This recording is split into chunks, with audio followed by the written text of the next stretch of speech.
যে উনি আওয়ামী লীগের ভোটারদেরকে সাথে নিয়ে, আওয়ামী লীগের নেতাদেরকে সাথে নিয়ে উনি জামাতকে মোকাবেলা করবে। 70% জনতার ম্যান্ডেট, এরা কিন্তু সবাই জুলাই সনদ বাস্তবায়ন হবে এটার পক্ষে তারা রায় দিয়েছে। এই রায় যদি বাস্তবায়ন না হয়, আমার মনে হয় না এই সরকার খুব বেশি দিন স্টে করতে পারবে। সংবিধান যদি হয় তাহলে তো এই এখন পর্যন্ত 28 সাল পর্যন্ত আপনার সংবিধান মেনে শেখ হাসিনাই তো সরকারে থাকার কথা ছিল। আমরা ইঞ্জিনিয়ারিংয়ের মাধ্যমে পরাজিত করা হয়েছে আমাদেরকে।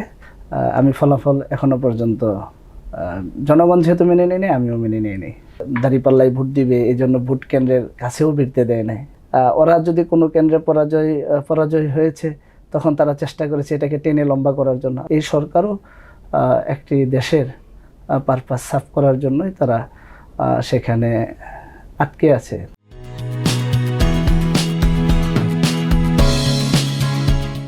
ইউএফটি ফার্স্টের সাথে ট্রেড করুন যে কোনো জায়গা থেকে। ক্যাম্পাসে ক্লাসের ফাঁকে, ঢাকার জ্যামে বসে কিংবা ঘরে বসে, ট্রেডিং এখন হাতের মুঠোয়। তাই ট্রেড করুন যখন খুশি, যেখানে খুশি। সুপ্রিয় দর্শক, আপনাদের সবাইকে স্বাগত জানাচ্ছি বাণিজ্য প্রতিদিনের বিশেষ আয়োজন আগামী রাজনীতি।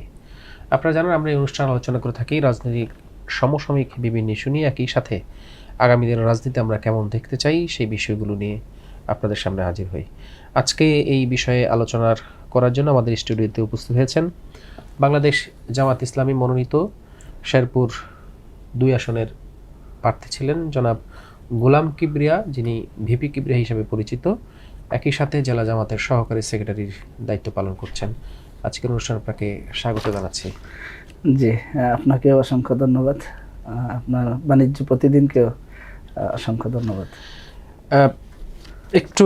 একটা বিষয় শুরুতে একটু জানতে চাই, আপনি তো সদ্য সমাপ্ত নির্বাচনে অংশগ্রহণ করেছিলেন, অল্প কিছু ভোটের ব্যবধানে আপনি আসলে পরাজিত হয়েছেন। তো পরাজিত হওয়ার পরে আসলে আপনার অনুভূতিটা কেমন ছিল যে সময় আপনি রেজাল্টটা শুনেছেন? জি, আসলে যে নির্বাচনে আমি অংশগ্রহণ করেছি, এই নির্বাচনটি ছিল বাংলাদেশের 18 কোটি মানুষের একটা প্রত্যাশিত নির্বাচন। কিন্তু এই নির্বাচনে আমাদের অংশগ্রহণ করা, জনগণের ভোট দেওয়া, ভোট প্রয়োগ করা, তার পরিবর্তিতে যখন ফলাফল আমরা হাতে পেয়েছি, একটি নির্দিষ্ট পরিমাণ সময় পর্যন্ত ফলাফলটা আমরা আমাদের জনতার ফেভারে আমরা পেয়েছি। কিন্তু রাত 9টার পর থেকে কিছু সময় যখন সারা দেশে একসাথেই ফলাফল স্টপ ছিল, সেই স্টপ ফলাফলের পরে যখন আবার ফলাফল ঘোষণা হয়েছে, সেই ফলাফল সেটা আমরা মেনে নিতে পারি নাই, জনগণও মেনে নেয় নাই। সেখানে আমাদেরকে পরাজিত করা হয়েছে। আমরা ইঞ্জিনিয়ারিংয়ের মাধ্যমে পরাজিত করা হয়েছে আমাদেরকে। তবে ফলাফল আমি নয়, শুধু আমার জনগণও ফলাফলটা মেনে নেয় নাই। সেজন্য এটা জনগণের যে রায়, জনগণের যে মতামত, সেই মতামতের সাথে আমি সুর মিলিয়ে আছি, কাজ চলমান আছে। আমি ফলাফল এখনো পর্যন্ত জনগণ যেহেতু মেনে নেয়নি, আমিও মেনে নিইনি। এখন আপনি ওই ফলাফল যে আপনি মেনে নাই, এটার ইয়াতে আপনি আসলে কি ধরনের উদ্যোগ গ্রহণ করেছেন? এটার নির্বাচন পরবর্তী সময়ে এটা আইনি প্রক্রিয়ায় হাইকোর্টে রিট করার মাধ্যমে সেটার ফলাফল পূর্ণ কাউন্টের জন্য আবেদন করা হয়। আমি যথারীতি নিয়মে সেই কাউন্টের আবেদন করেছি, আমি রিট সাবমিট করা হয়েছে আমার। আপনি যেটা বলছেন যে ইঞ্জিনিয়ারিং মাধ্যমে আপনাকে আসলে পরাজিত করা হয়েছে, এটা তো আপনার এক ধরনের অভিযোগ। এর বাইরে আসলে আর কি কারণে হয়তো আপনি পরাজয় বরণ করেছেন বলে আপনি মনে করেন? টোটালি যে ইলেকশনটায় আমরা অংশগ্রহণ করেছি, জুলাই বিপ্লবের পরে ইলেকশনটিতে আমাদের আগ্রহ ছিল যে এখানে একটি ফেয়ার ইলেকশন হবে।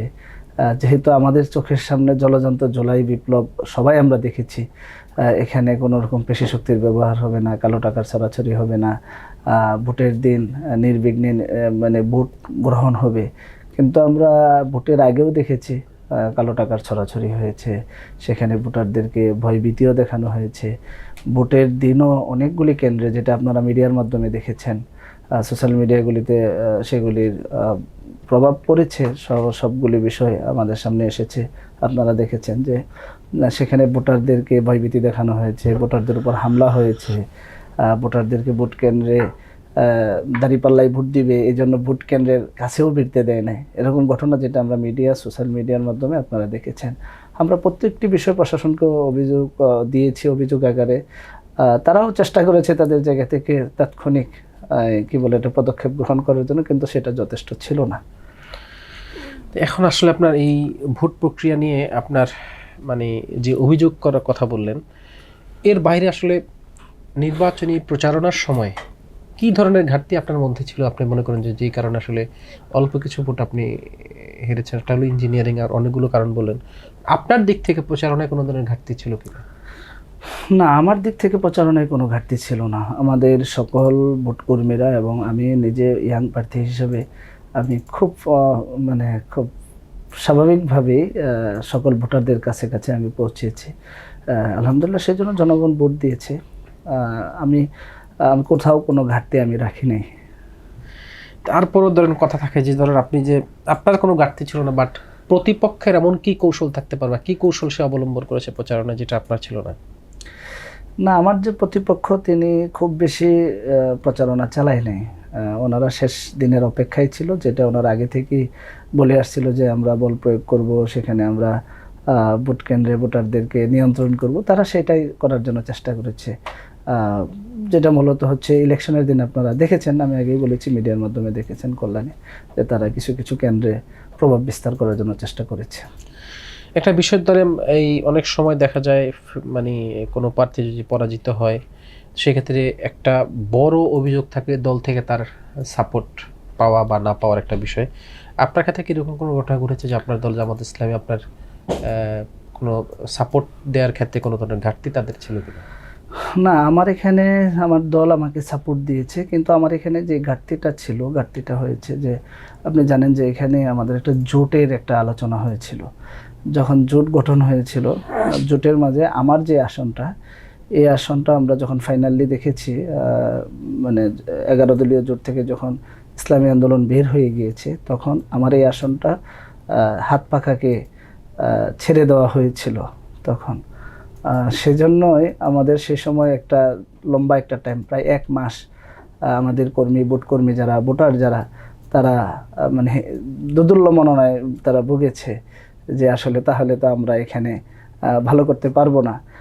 সেই গ্যাপটা আমাদের এখানে একটু হয়েছে, কারণ তাদের কারণে দেখে তারপর আবার তারা চলে গিয়েছে, চলে যায় প্রতিদ্বন্দ্বী প্রার্থী হিসেবে তারা ইলেকশন করেছে সেখানে। সেজন্য কিছুটা ঘাটতি হয়েছে। সে একটা মাস একদম মানে মূল টাইমে আমরা একটা মাস আমাদের এই আছে নাই এই পর্যায়ে আমাদের। আপনার এখানে দুইটা বিষয় উঠে আসছে আপনার এই কথার মধ্যে। একটা হলো যে ধরেন জোট প্রার্থীর কারণে আপনারা নিষ্ক্রিয় হয়ে গেছেন লাস্ট 1 মাস, এবং একই সাথে সেই প্রার্থী বের হয়ে যাওয়ার পরে তারা স্বতন্ত্র বা আলাদাভাবে নির্বাচন করেছে। এই যে আপনারা ধরেন জোটগতভাবে যদি নির্বাচন করতেন, তাহলে কি আপনারা তার জন্য সক্রিয়ভাবে কাজ করতেন না? জি, সেখানে আপনার কাজ বন্ধ কেন ছিল? না, কাজ বন্ধ ছিল বলতে জানেন, আপনাকে একটা জিনিস বুঝতে হবে যে এই যে জোয়ারটা হয়েছিল, যে জোয়ার জনগণ যে জোয়ারটা তুলেছে, জনগণ তাদের পছন্দের প্রার্থীকেই, পছন্দের মার্কাকেই তারা ভোট দিতে চেয়েছে। আর ওই মাঠে যেই প্রার্থী বিজয়ী প্রার্থী হওয়ার মতো তাকেই কিন্তু জনগণ বেছে নিয়েছে। জনগণ যখন দেখেছে যে এখানে বিপি কিবরিয়া হিসেবে আমি নাই, আমার দাঁড়িপাল্লা নাই, তখন তারা বলেছে যে তাহলে আমরা ভোট দিতে যাব না। এটা কিন্তু একটা লম্বা সময়। আপনি জানেন যে ভোটাররা কিন্তু প্রভাবিত হয়, তাদের মনের বাহিরে গেলে তখন তারা কিন্তু নিশ্চুপ হয়ে যায়। সেটার প্রমাণ জাতীয় ইলেকশনে এটা কিছুটা প্রভাব পড়েছে আর কি। আমি একটা কথা বলি সবসময়ই বা করি যে ইতিহাসের সবচেয়ে বড় শিক্ষা হলো ইতিহাস থেকে কেউ শিক্ষা নেয় না। আপনি তো নির্বাচনে পরাজিত হয়েছেন, এই পরাজয় থেকে আসলে আপনি কি ধরনের শিক্ষা গ্রহণ করেছেন বা যেটা আপনার ভবিষ্যৎ পথ চলার জন্য কাজ করবে? না, পরাজয়, আমি কিন্তু এই পরাজয় মেনে নিচ্ছি না, যেহেতু আমার জনগণ নেয় না, আমি পরাজয়টাকে মেনে নিব না। কিন্তু এই নির্বাচন আপনি পরাজিত হয়েছে, এই আমি তাও মেনে গেজেট হয়ে গেছে, সংসদ সদস্য হিসেবে কাগজে কলমে হয়েছে। হ্যাঁ, সংসদ সদস্য হিসেবে উনি তো রিপ্রেজেন্ট করছেন আপনার এরিয়া। উনি যাচ্ছে, উনি দায়িত্ব পালন করবে, কিন্তু যদি আমার জনগণ ম্যান্ডেট দেয় তাহলে আমিও দিব। কিন্তু আমার জনগণ যেহেতু দিচ্ছে না, তারপরে আমিও দিতে পারছি না। এটা সার্বজন স্বীকৃত। আপনার এখানে আমরা প্রতিদ্বন্দ্বী প্রার্থী হিসেবে যারা ছিলাম, আমরা যারা কাজ করেছি, আমরা আমাদের জায়গা থেকে আসলে পরাজয়, এখান থেকে শিক্ষার অনেক কিছু আছে। আমি শিখেছি এখানে, যেটা শিখেছি যে আসলে আমরা যতটুকু সহজভাবে নেই, মানে যতটুকু বিশ্বাস রাখি ততটুকু বিশ্বাসী প্রশাসন আমাদের এখানে নেই। কিছু কিছু প্রশাসনের কর্মকর্তা আছে যারা করাপ্টেড, কিছু কিছু দায়িত্ব যারা পালন করেছে তারা অসৎ পন্থা অবলম্বন করতে স্বাচ্ছন্দ্য ফিল করে, সেটা হয়েছে। সেজন্য আমাদের ইলেকশনে যেন আমরা অংশগ্রহণ করি, আর সাথে সাথে আমাদেরকে ভালো মানসিকতার কর্মচারী যারা আছে আর কি, কর্মকর্তা কর্মচারী, তাদেরকেও আমাদেরকে ভালো করতে হবে, তাদেরকেও ভালো মেসেজটা দিতে হবে যে না, এটা আমানত, আপনার মাধ্যমে আমানতটা যাচ্ছে, আপনারা এটাকে রক্ষা করেন। আমি ভোটের দিন দেখেছি আপনার কিছু কিছু ব্যালট পেপারে শেষ টাইমে একদম উল্টা পৃষ্ঠায় সিল মেরে রেখতেছে। আমি বললাম যে প্রিজাইডিং যারা আছে ওদেরকে বললাম যে কেন সিল মারছেন, এখন তো ভোটার নাই। আমাকে বললো যে স্যার শেষে তো ভোটার যদি চাপ পড়ে যায়, আমি আসি আর 30 মিনিট কোনো ভোট কেন্দ্রে কোনো ভোটার নাই, কারণ তাও যদি চাপ পড়ে যায় তাহলে এর জন্য আগে কিছু সিল মেরে রাখতে হচ্ছে। ইলেকশনের আছে যে তাদের নির্বাচন কমিশন থেকে দেওয়া আছে যে দুপুর টাইম, সকাল টাইম, সর্বোচ্চ 10টা ব্যালটে তারা অগ্রিম সিল মেরে রাখতে পারবে আর কি উল্টা পৃষ্ঠায়, যাতে সহজে তারা ভোটারদেরকে দ্রুত ভোট গ্রহণ করতে পারে। কিন্তু শেষ যখন আধা ঘন্টা আছে সেই সময়ে সিল মেরে রাখাটা, তার মানে আপনাকে বুঝতে হবে প্রতিটা কেন্দ্রেই যদি অল্প অল্প করে তারা এই কাজটা করে থাকে তাহলে সেখানে কিন্তু একটা সংখ্যা তারা মানে অর্জন করে নিয়েছে আর কি অসৎ পন্থায়। আপনি কি মনে করেন যে শেষ সময় যে সিলটা মেরেছে এই মারার কারণে আপনি আসলে পরাজিত হয়েছেন?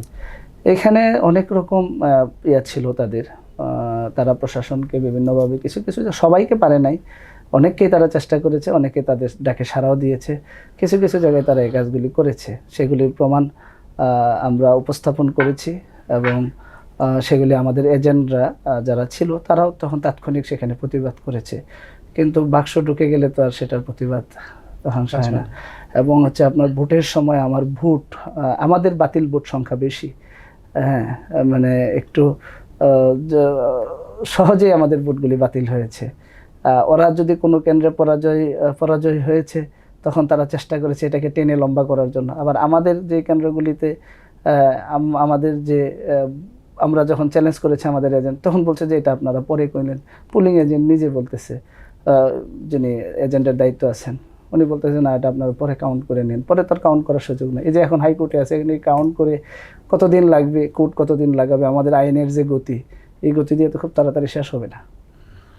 তো একটা সময় আমি আমার চাঁদপুরের একটা অভিজ্ঞতা আছে, এক সময় দেখেছিলাম যে সংসদ নির্বাচন, উনি এক সময় পৌরসভার মেয়র ছিলেন, পৌরসভার মেয়র ফেল করার পরে জাতীয় সংসদ নির্বাচনে অংশগ্রহণ করেছেন।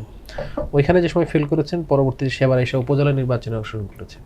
সামনে এরকম উপজেলা নির্বাচন, পৌরসভা নির্বাচন, অনেক নির্বাচনে আছে। আপনি আসলে কি আগামীতে আর এরকম কোনো নির্বাচনে অংশগ্রহণ করতে চান কি? না, আসলে আমরা তো সংগঠনের নির্দিষ্ট ফরম্যাটে আমরা চলি।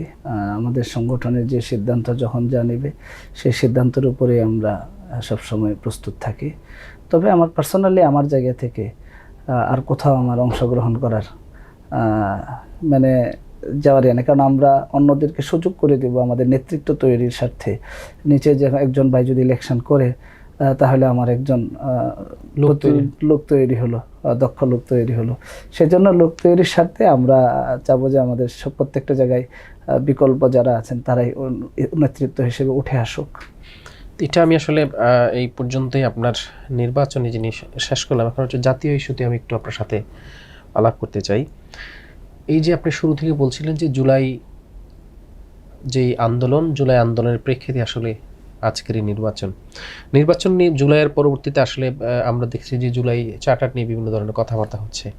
আপনার অবস্থান থেকে আসলে আপনি এটাকে কিভাবে মূল্যায়ন করছেন, যে এই যে গণভোট এবং একই দিনে নির্বাচন, এখন নির্বাচন মেনে নেওয়ার গণভোটকে বাতিল করার বা বিকল্প চিন্তা ভাবনা করছে, সেই হিসেবে আপনি কীভাবে দেখছেন? আসলে আপনাকে একটা জিনিস একটু বলি যে আমাদের এই দেশে না, পৃথিবীর অনেক দেশে আছে, যখন ক্ষমতার চেয়ারে কেউ বসে যায় তখন তার মানে পূর্বের ইতিহাস ভুলে যায়, এই সংখ্যাটাই বেশি। আজকে যেই চেয়ারে বিএনপি বসে আছে সরকার গঠন করে, তারা কিন্তু এই কয়েকদিন আগেও কিন্তু তারা মজলুমের শিকার হয়েছেন, তারা জালিম দ্বারা আক্রান্ত হয়েছিলেন। কিন্তু আজকের এই স্ট্যান্ডে এসে একসাথে আমরা ছিলাম, কিন্তু তারা জুলাই সনদ এইটা মেনে নেওয়ার ক্ষেত্রে তাদের কেন এত থাকবে, মানে আগ্রহ কম থাকবে। কিন্তু আগ্রহ কম কেন এখন আমরা বুঝতে পেরেছি। এটা তারা জাতির সামনে একটা স্পষ্ট প্রতারণা করেছে, এবং তারা আমার যতদূর অভিজ্ঞতা এবং যতদূর আমি জেনেছি এবং যতদূর আমরা বিভিন্ন মাধ্যমে শুনতে পেরেছি, আসলে এই সরকারও একটি দেশের পারপাস সার্ভ করার জন্যই তারা সেখানে আটকে আছে। তারা সিদ্ধান্ত নিতে পারছে না, এবং জুলাই সনদের পক্ষে তাদের অবস্থানটা এখনও তারা স্পষ্ট করতে পারতেছে না। এখানে তাদের মূল কারণ হচ্ছে, আপনি দেখবেন গণভোট যখন আহ্বান করা হয়েছে, তারা কিন্তু প্রথমে না অবস্থানে ছিল। তারা অনেকেই নায়ের ক্যাম্পেইন করেছে, এবং তৃণমূল পর্যায়েও তারা নায়ের ক্যাম্পেইন করেছে। কিন্তু তারপরে জনগণ সবসময় হায়ের পক্ষেই থাকে। এর জন্য 70% মতামত তারা ব্যক্ত করেছে। কিন্তু 70% মতামতের এই গণভোট তারা কিন্তু কি করে নাই, সম্মান এখনো দিতে পারে নাই। এখন তারা বিভিন্ন আইন দেখাচ্ছে। গতকালকে আমাদের সংসদ সদস্যরা তাদের বক্তব্য উপস্থাপন করেছে যে সংবিধান মেনে কি হয়, আন্দোলন হয় কিনা, সংবিধান মেনে প্রধানমন্ত্রী যিনি আছেন তিনি দেশে এসেছেন কিনা, যিনি স্বরাষ্ট্রমন্ত্রী আছেন তিনি কি দেশে এসেছেন কিনা সংবিধান মেনে, যত আন্দোলন সংগ্রাম হয়েছে, জেল জুলুম হয়েছে, তা কি সংবিধান মেনে হয়েছে কিনা। সংবিধান মেনে একটা জিনিস এখন এখানে আছে, আমাদের রাষ্ট্রপতি মহোদয় সংবিধানের আলোকে আছেন, আর বাকি যা আছে সব তো এই সংবিধান মেনে হয় নাই। সংবিধান যদি হয় তাহলে তো এই এখন পর্যন্ত 28 সাল পর্যন্ত আপনার সংবিধান মেনে শেখ হাসিনাই তো সরকারে থাকার কথা ছিল। এখন যদি শেষ পর্যন্ত এই জুলাই সনদের ম্যাক্সিমামটা বিএনপি বলছে যে আমরা ম্যাক্সিমামই মেনে নিয়েছি, কয়েকটা মাত্র 12-13টা অধ্যাদেশ তারা ওইটা নিয়ে মানে মানছে না, বিষয়টা এরকম বলছে না যে আমরা এগুলো নিয়ে আরেকটু পরীক্ষা নিরীক্ষা করতে হবে। কোনো কারণে ধরনের জুলাই যে গণভোট আদেশ, মানে এটা যদি তারা মেনে না নেয়, উচ্চকক্ষ এটার আদালতে উচ্চকক্ষ গঠিত হওয়ার কথা ছিল, সেটাও যদি না হয়, সেক্ষেত্রে আপনাদের অবস্থান কি হবে? এখানে আপনাকে বলি, তারা যেটা বলছে যে প্রায় 130টার উপরে এখানে মানে আদেশ ছিল, এর মধ্যে তারা অধিকাংশই মেনে নিয়েছে। অধিকাংশের মধ্যে এই যে আদেশগুলি নিয়ে আটকে আছে সেই আদেশগুলি কিন্তু নাই। এই অধিকাংশ যে আদেশ আছে এগুলি কিন্তু আপনার এই দেশের আগামীর রক্ষা কবচ বলা যায়। সেজন্য ওইগুলি মেনে নিতে পেরেছে। সবগুলি মেনে নিতে হয়, সবগুলি তো একই টেবিলে বসে ডিসকাস করেই তারা সিদ্ধান্ত নিয়েছে। কিন্তু এইগুলি আর কেন গবেষণার দাবি রাখে? গবেষণার দাবি এই জন্যই রাখে, তারা পরপর একজন প্রধানমন্ত্রী দুইবার থাকতে পারবে না, সেটা দুইবারের বেশি থাকতে পারবে না, সেগুলি বিষয় সহ অনেকগুলি বিষয় কিন্তু এখানে আছে। এর জন্য যদি তারা এটা বাস্তবায়ন না করে, তাহলে আপনাকে মনে রাখতে হবে জুলাই যোদ্ধারা এখনও আছে, জুলাই আহতরা এখনও আছে, জুলাইয়ের শহীদ পরিবারের সদস্যরা এখনও আছে। তার সাথে আপনাকে একটা মেজরিটি পার্সেন্ট কিন্তু এখন হায়ের পক্ষে অবস্থান দিয়েছে, যারা 70% জনতার ম্যান্ডেট, এরা কিন্তু সবাই জুলাই সনদ বাস্তবায়ন হবে এটার পক্ষে তারা রায় দিয়েছে। এই রায় যদি বাস্তবায়ন না হয়, আমার মনে হয় না এই সরকার খুব বেশি দিন স্টে করতে পারবে। তাদের অবস্থা আরও ভয়াবহ পরিণত হবে এখানে। এইটা আপনি যেটা বলছিলেন যে ধরেন গণভোট, তো মানে যেটা এখন যুক্তিটা আসছে বিপরীত পাশ থেকে, গণভোট তো অলরেডি হয়ে গেছে, এটা কার্যকারিতা তো শেষ, যে অধ্যাদেশ দিয়েছে সেটা তো কার্যকারিতা শেষ। সেই জিনিস আবার এখন কেন এটাকে আইনে রূপান্তর করতে হবে? শুনেন, এখন গভর্নমেন্ট যে সরকারি দল যে ব্যাখ্যা দিচ্ছে সেই ব্যাখ্যার উপরে কিন্তু আপনার এই সংসদ কার্যকর হওয়ার কথা না। কিন্তু আসলে গভর্নমেন্ট তার জায়গা থেকে সবসময় এখন তারা চাচ্ছে তারা একটা নিরপেক্ষ অবস্থানে থেকে ইন্টারন্যাশনালি তারা একটা সমর্থন নিয়ে দেশটা পরিচালনা করার জন্য। আসলে গণভোট, জুলাই সনদ এবং হচ্ছে আপনার এই জাতীয় নির্বাচন, এগুলি আপনার হচ্ছে একটি মায়ের দুটি সন্তান একসাথে প্রসব করেছে। একটি মায়ের দুটি সন্তান একই সাথে একই দিনে প্রসব করেছে, কিন্তু একটি সন্তান বৈধ হলো, আর একটি সন্তানের আপনি বৈধতা দিবেন না। এই বিমাতা সুলভ আচরণ করলে তো আপনার হবে না। একদিনে একই মায়ের দুটি সন্তান জন্মগ্রহণ করেছে, দুইটাই বৈধ হবে, আর না হলে দুইটাই অবৈধ হবে। তো আপনার শেষ পর্যন্ত আপনাদের দাবি হলো যে এটা যেভাবেই হোক সরকারকে মানাতে চান? অবশ্যই এটা মানাতে এইটা চাই। তো ধরেন একজন এক ধরনের যে সময় আপনারা দুইজন এই দুইটি দল বিপরীতমুখী অবস্থানে যাবেন এবং রাজপথে আন্দোলনে নামবেন, যাদেরকে আপনারা আসলে আন্দোলন করে দেশ থেকে তাড়িয়েছেন, এই শক্তিটা যদি আবার একসাথে হয়, যে কোনো একটা পক্ষের সাথে যায়, সেক্ষেত্রে কি বাংলাদেশের ভবিষ্যৎটা আসলে কেমন হবে? আসলে সেটা আমরা ফিল করছি না, আমরা ফিল করছি যে দেশপ্রেমিক 70% জনতার ম্যান্ডেট, এরা কিন্তু সবাই জুলাই সনদ বাস্তবায়ন হবে এটার পক্ষে তারা রায় দিয়েছে। এই রায় যদি বাস্তবায়ন না হয়, আমার মনে হয় না এই সরকার খুব বেশি দিন স্টে করতে পারবে। 70% মানুষ যারা রায় দিয়েছে, তাদের নিয়েই মূলত এই আন্দোলনটা হবে, এটা তাদের চাওয়া। এখানে আমাদের মানে ফেসিবাদের সাথে যারা যুক্ত ছিল, আপনি ফিল করছেন যে তারা এখানে কি বলে এটাকে ইন করে যে কোনো একটি পক্ষে অবস্থান নিতে পারবে। যদি এখানে জুলাইয়ের পক্ষে কোনো দেশপ্রেমিক শক্তি থাকে, আসে, তাহলে এখানে ওয়েলকাম, তারা এই আন্দোলনে সামিল হবে। দেশ ঠিক রাখার জন্য তারা তাদের নিজেদের অবস্থান এখানে স্পষ্ট করবে। আসলে এখন তো জনগণ আর হচ্ছে ফেসিবাদের সাথে যারা জড়িত ছিল, দুইটা এক জিনিস কিন্তু নয়, দুইটা একদম আলাদা আলাদা অবস্থানে।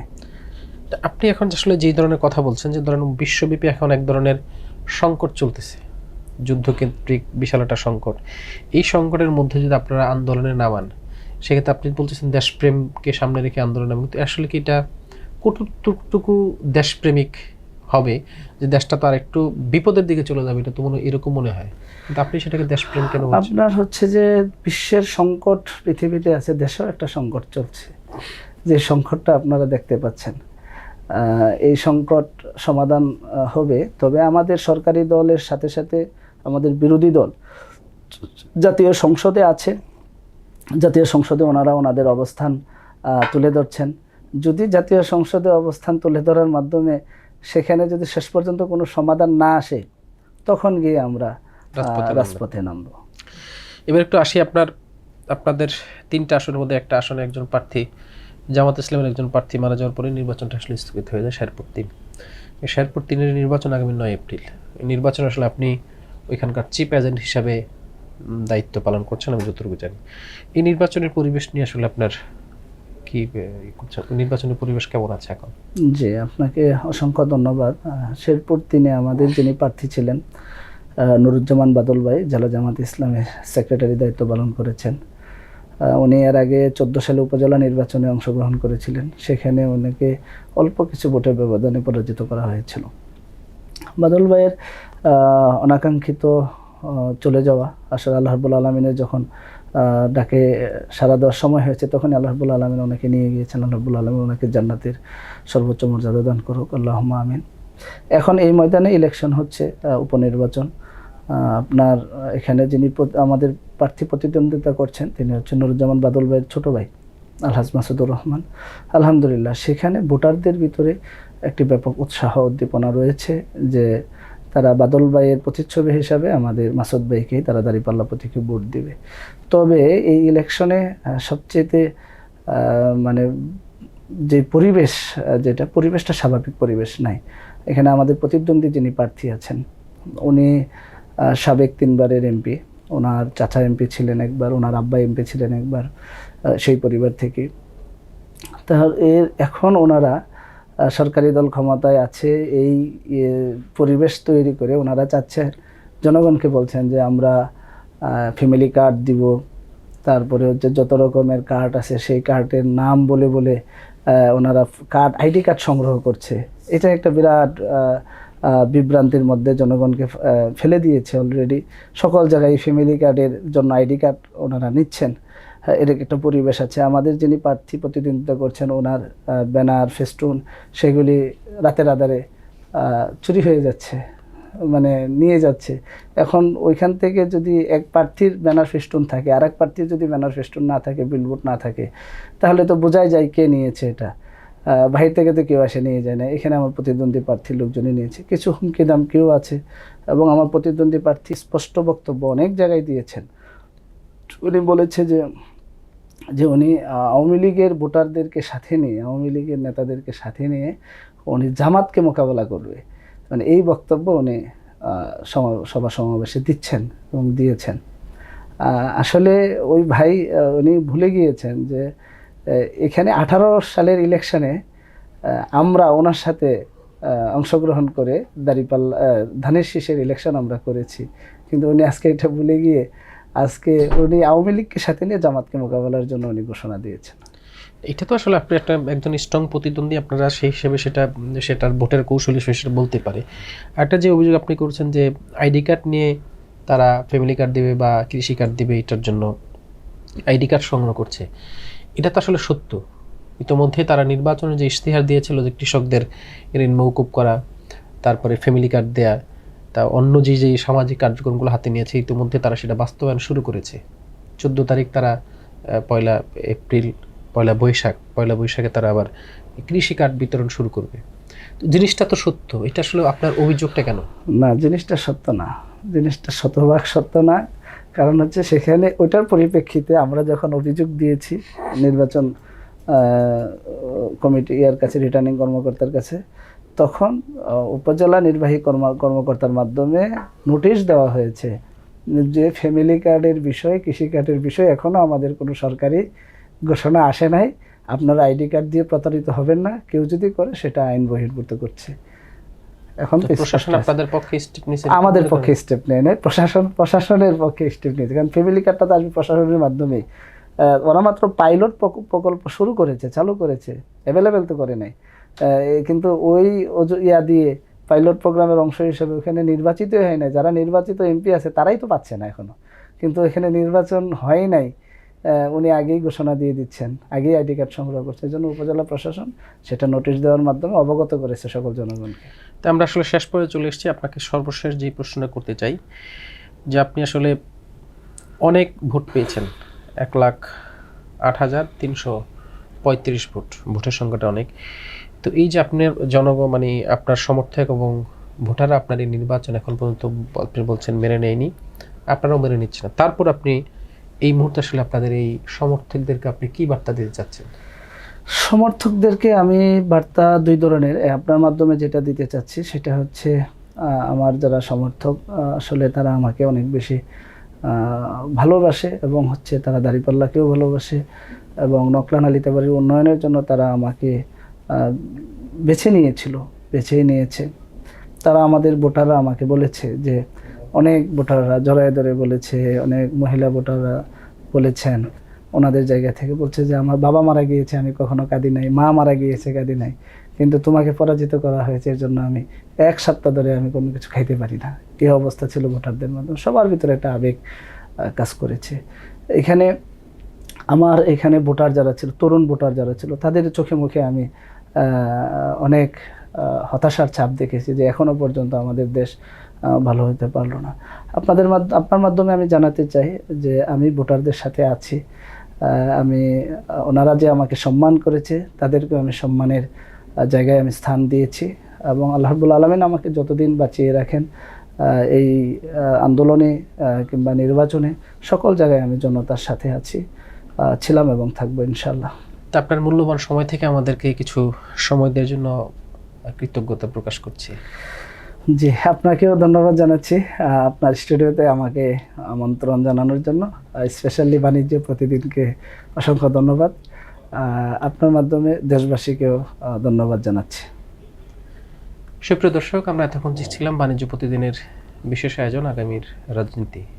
আজকের অনুষ্ঠানে অতিথি হিসেবে উপস্থিত ছিলেন বাংলাদেশ জামায়াত ইসলামী মনোনীত শেরপুর 2 আসনের প্রার্থী এবং একই সাথে জেলা জামাতের সহকারী সেক্রেটারি জেনারেল, সাবেক ছাত্রনেতা জনাব গোলাম কিবরিয়া, যিনি ভিপি কিবরিয়া হিসেবে পরিচিত। এতক্ষণ আমাদের সাথে থাকার জন্য আপনাদের সবাইকে আবারও ধন্যবাদ জানিয়ে আজকের মতো এখানে বিদায় নিচ্ছে। আগামীতে অন্য কোনো অতিথি নিয়ে আপনাদের সামনে হাজির হব। সে পর্যন্ত ভালো থাকবেন, সুস্থ থাকবেন। আল্লাহ হাফেজ।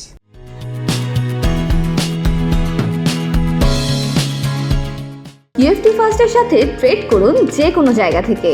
ক্যাম্পাসে ক্লাসের ফাঁকে, ঢাকার জ্যামে বসে কিংবা ঘরে বসে, ট্রেডিং এখন হাতের মুঠোয়।